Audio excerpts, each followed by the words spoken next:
दूसरा, युवाओं से लेकर मेरे महाराष्ट्र में एक बहुत अहम मुद्दा है, वो है मराठा आरक्षण का। मराठा आरक्षण को लेकर महाराष्ट्र में बहुत बड़ा आक्रोश है और उसी को लेके ओबीसी के युवाओं में अपने आरक्षण को लेके चिंता भी है। इसलिए मेरी सदन के माध्यम से सरकार से दरख्वास्त है कि जातिगत जनगणना कराई जाए और किसी भी के आरक्षण को ठेस ना पहुंचाते हुए मराठा समाज को भी आरक्षण दिया जाए।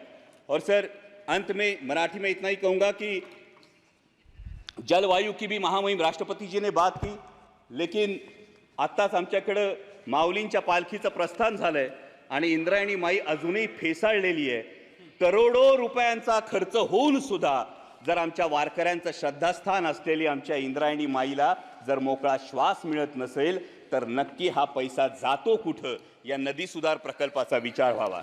सर, साथ ही में आपातकाल की बात हुई, लेकिन सर वास्तविकता यह है कि 1980 में जनरल इलेक्शंस में इसी देश की जनता ने 353 सीट्स देकर इसी कांग्रेस को वापस सत्ता में बिठाया था।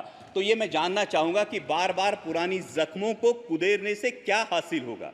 और जब हम डिक्लेयर्ड इमरजेंसी की बात करते हैं तो देश में अनडिक्लेयर्ड इमरजेंसी की भी चर्चा होती है। सर, कुछ सालों पहले सर शोले करके एक मूवी आई थी, उसमें एक डायलॉग था, शायद आपको भी याद होगा, कि दूर किसी दराज में जब बच्चा रोता है तो मां कहती है सो जा वरना गब्बर आ जाएगा।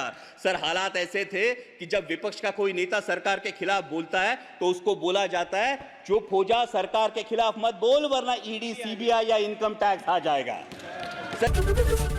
एबीपी माझा, उघडा डोळे बघा नीट।